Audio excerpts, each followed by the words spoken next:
Vamos lá, galerinha, voltando aqui na programação, né? Olha só, vamos pegar um exemplo aí bem fácil, tá bom? Então o que a gente vai fazer, né? Eu vou pegar aqueles mesmos exemplos que a gente utilizou em geometria até, porque são os mais comuns de aparecer inclusive.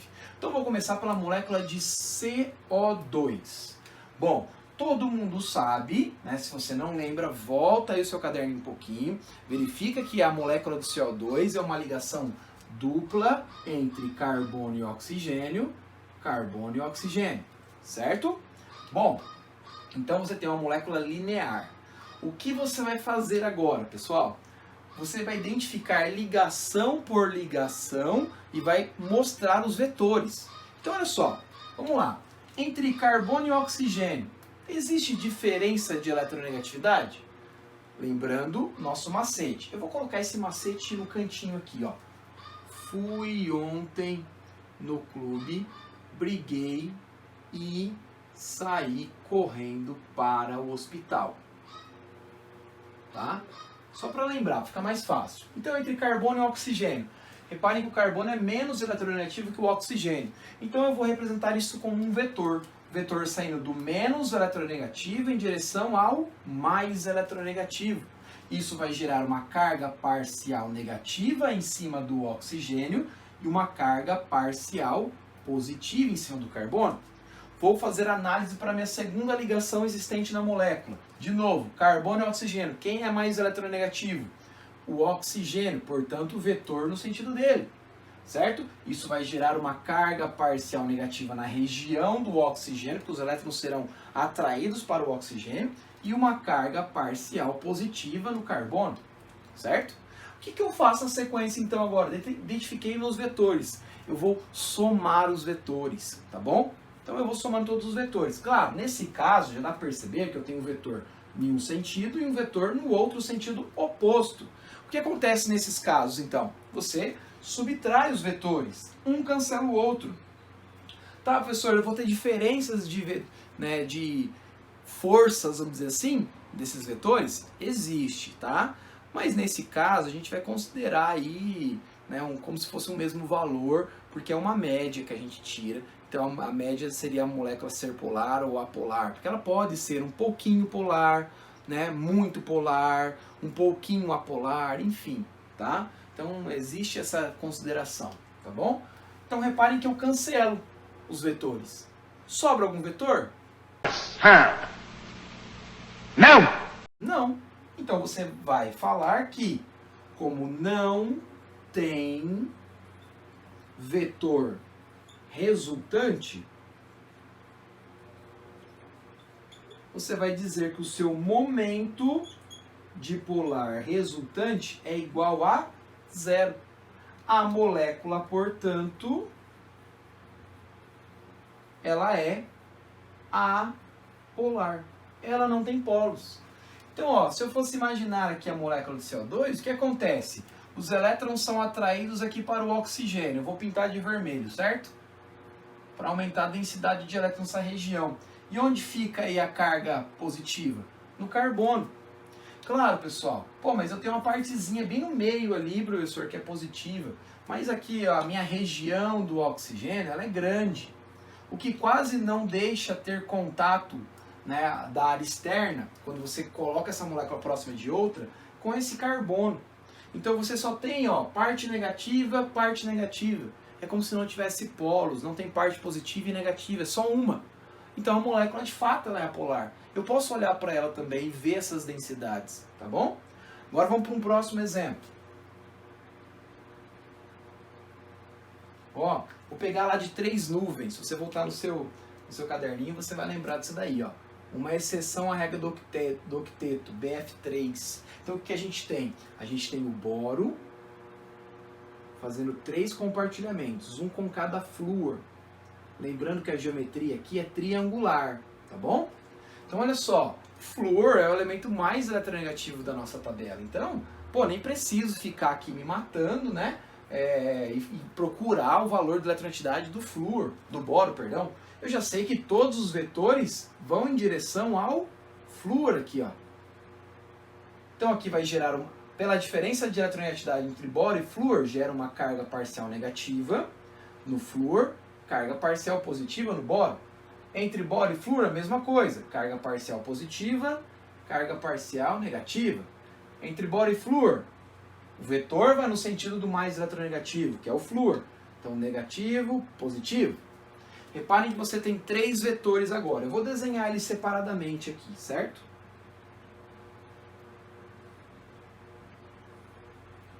Ó, professor, quando eu tenho 3, o que eu faço? Pega 2 e soma. Ah, mas eles não estão no mesmo sentido. Porque eu lembro, pô, se eu tiver 2 vetores no mesmo sentido, né, eu continuo tendo o vetor resultante também no mesmo sentido. Se eu tenho vetores em sentidos opostos, um cancela o outro. E quando eu tenho vetor que um vai nessa direção e o outro vai na direção de vocês? Então a gente usa uma regra chamada regra do paralelograma. Então por exemplo, vamos supor que tem alguém puxando a caixa nessa direção, que paralela à parede, e outra na direção aí da câmera, né, do vídeo, certo? Para onde vai essa caixa? Essa caixa vai acabar indo na diagonal, certo? Porque a força, né, que está puxando essa caixa é a mesma, tanto para cá quanto para cá. Então essa caixa ela segue na diagonal. Então é o que a gente vai fazer? Escolhe 2 vetores. Vou escolher esses 2 aqui de baixo para ficar mais fácil, certo? O que você faz? Pega uma mesma distância e traça, tá, a perpendicular. O que é perpendicular mesmo? Ângulo de 90 graus. Então, ó, a perpendicular desse vetor é aqui, né? Ó. Tracei. E eu vou traçar a perpendicular desse outro vetor que eu vou somar também, tá? Então seria mais ou menos isso daqui, ó. Então reparem que os vetores eles saem daqui e as suas perpendiculares cruzam aqui. É como se eu somasse esses 2 vetores, estou puxando a caixa para cá, com a mesma força. Para onde vai a caixa? Neste sentido. Então a soma desses 2 vetores dá esse que está em preto, certo? É assim que a gente soma vetores que não estão no mesmo sentido exatamente, tá? Então, ó, vou apagar esses vetores em vermelho, porque eu já somei eles. Agora, a soma dos vetores em vermelho deu preto. Reparem que eu tenho um vetor para cima e um vetor para baixo, ou seja, sentidos opostos. O que acontece com os vetores sentidos opostos? Puc, puc, cancelo. Sobrou algum vetor? Não. Não sobrou vetor. Não tem vetor resultante, certo? Se eu não tenho vetor resultante, o meu momento dipolar resultante é igual a 0. A minha molécula, portanto, ela é apolar, ela não tem polos. Basta você olhar o seguinte, pensa, olha a molécula, cara. Onde está a carga negativa? Está se acumulando aqui, né? Ó. Flúor, flúor, flúor. Onde está a carga positiva? Bem no meio, ó.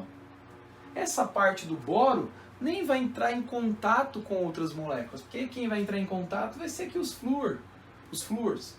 Vai ter alguma carga diferente da carga parcial negativa? Não, por isso que não tem polos, certo? A molécula ela é apolar. Beleza, champs?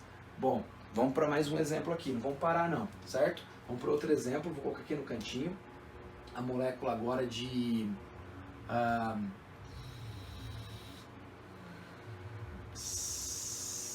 CH2O, vai? CH2O. Aproveitar aí, eu sei que vocês não iniciaram orgânica, mas nada impede a gente colocar já um composto orgânico aí. Bom, essa molécula de CH2O vai ser o seguinte, ó, C dupla O, hidrogênio, hidrogênio. Eu tenho uma geometria triangular da mesma forma, não é? Bom, vamos determinar os vetores para cada ligação, um por um. Então, ó, o que eu tenho? Vetor entre hidrogênio e carbono, quem é mais eletronegativo? Carbono é um pouquinho mais que o hidrogênio, então o vetor no sentido dele. Entre carbono e hidrogênio, vetor no sentido do carbono. Entre carbono e oxigênio, óbvio que o oxigênio ganhou, né? Então repare que você tem 3 vetores. Um para cima, carbono, oxigênio. Outro, hidrogênio sentido carbono. E outro, hidrogênio sentido carbono. Escolhe 2 e soma. Tá fácil somar esses 2 aqui de baixo, né? Traça o ângulo de 90 graus, tanto de um quanto de outro. Como os 2 vetores estão para cima, sai da perpendicular, onde cruza o perpendicular, até onde os vetores se encontram. Então a soma desses 2 vetores aqui, que era do carbono e hidrogênio, me dá esse em azul. Então vou apagar esse aqui, ó, em vermelho. tenho esse em azul para cima e o outro que era carbono e oxigênio também para cima, ou seja, eu tenho um vetor resultante para cima. É como se eu pensasse o seguinte, os meus elétrons eles estão seguindo isso aqui, ó, esse movimento, ó, eles estão sendo atraídos para o oxigênio. Está gerando uma carga negativa muito grande aqui, ó, enquanto que gera uma falta de elétrons nos hidrogênios. Consegue perceber? Essa região ela é de carga parcial positiva e esta região é de carga parcial negativa. A área externa da molécula tem polos. E se sobrou o vetor, é sinal então que o meu momento dipolar resultante vai ser diferente de zero. A molécula ela é polar, certo? Ó, uma coisa importante aqui para vocês tomarem cuidado nos exercícios, certo?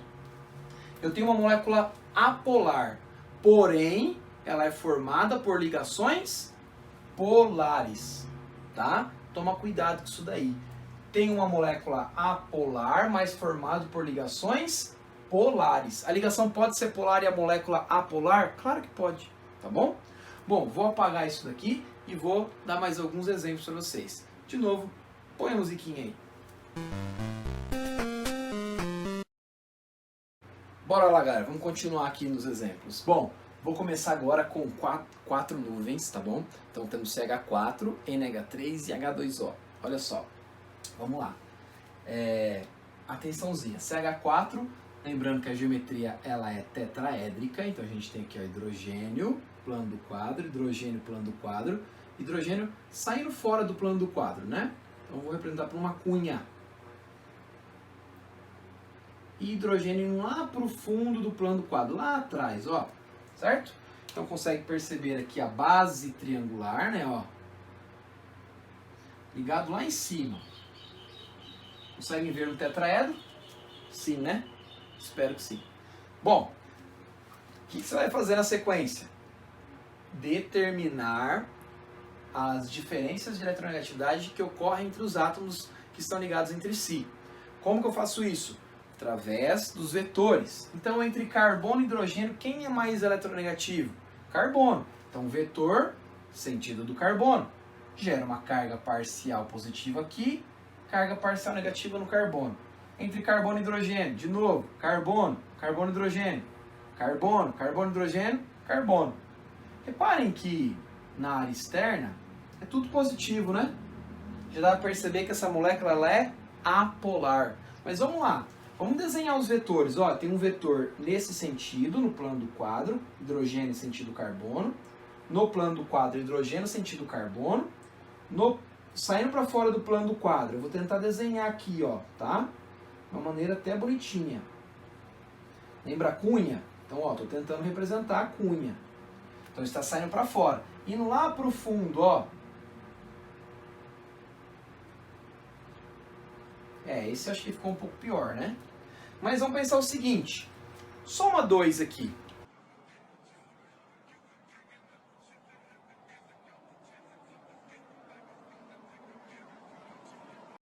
Pega dois vetores. Se você pegar esses dois aqui ó, e traçar um ângulo de 90 graus, você vai ter então, tá? Reparem que os dois vão no sentido aqui do centro do meu carbono. Então os vetores saem daqui onde cruzam as perpendiculares até o meu carbono. Então, ó, a soma desses dois daria um vetor aqui, né? Então, vou apagar esses que estão em azul. Regra do paralelogramo. Pessoal, esses outros dois, tem um saindo aqui para fora e tem outro lá para o fundo. É como se fosse isso aqui, ó. Se eu fosse virar para vocês, é como se fosse isso daqui. Esse está saindo e esse está indo lá para o fundo, certo? Se eu traçar o ângulo de 90 graus aqui e o ângulo de 90 graus aqui, vai gerar um vetor resultante, bem no meio. Então, bem no meio desses dois, eu tenho um vetor resultante que segue esse sentido aqui, ó. Então, se eu apagar, tá assim, ó, tá aqui. Ó, reparem o vetor azul e vermelho. Certo? Tá desse sentido, ó, saindo a molécula. Então, vou virar um pouquinho para vocês, ó. É como se tivesse isso aqui. Então, eu tenho um vetor nesse sentido, um vetor nesse. Claro, traço o ângulo de 90 graus nos dois. Onde cruza as perpendiculares até onde cruza os meus vetores é o meu vetor resultante. Então, eu tenho um vetor resultante bem no meio desses dois aqui em azul. Então vou apagar esses dois vetores em azul, porque a soma deles deu esse em preto. Reparem que eu tenho vetores em sentidos opostos. O que acontece com eles? Se cancelam. Sobrou algum vetor? Não, não tenho vetor. Se eu não tenho vetor resultante, meu momento dipolar resultante é igual a zero. Se é igual a zero, a minha molécula ela é apolar. Fácil, não é, galera? Muito fácil. Vamos para outro exemplo. NH3. Então, ó, a minha molécula de NH3, ela tem um nitrogênio, plano do quadro, hidrogênio, saindo para fora do plano do quadro.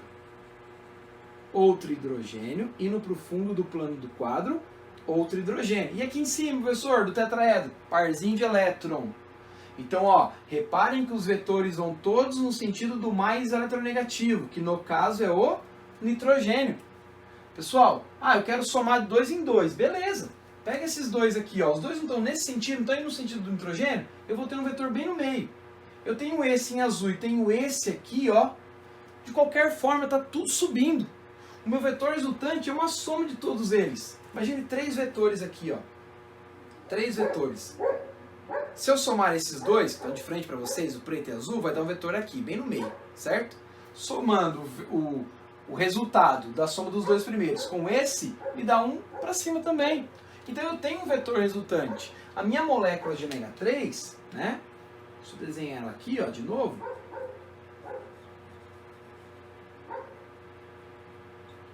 Eu tenho uma densidade positiva bem grande aqui embaixo e eu tenho uma densidade negativa bem grande em cima do nitrogênio. O que mostra que essa molécula ela é polar. O seu momento dipolar resultante, tá? O seu vetor momento dipolar resultante é diferente de zero. Portanto, molécula polar, certo? E para terminar, o último exemplo, que é da água, você tem que tomar um pouquinho de cuidado. Então a gente tem o tetraedro, né? Vou desenhar até o tetraedro aqui, ó. E para ficar fácil, eu vou fazer o seguinte, ó, o oxigênio vai no centro e eu vou colocar no plano do quadro hidrogênio, no plano do quadro hidrogênio. Quem vai vir aqui para fora, aqui na frente? Parzinho de elétron. Quem vai lá no fundo? Parzinho de elétron, tá bom? Reparem, quem é mais eletronegativo entre hidrogênio e oxigênio? Oxigênio, vetor no sentido dele. Entre hidrogênio e oxigênio, vetor no sentido dele. Tá fácil perceber que a soma desses dois traça um ângulo de 90 graus nos dois vetores, cruzaram aqui e se encontram aqui. Então, neste sentido, eu tenho um vetor resultante. Reparem que existe o vetor resultante. Então, se tem vetor resultante, meu momento dipolar resultante é diferente de zero. Por isso que a molécula ela é polar. Fácil perceber também, essa região do hidrogênio ela é positiva, enquanto que a região do oxigênio é negativa.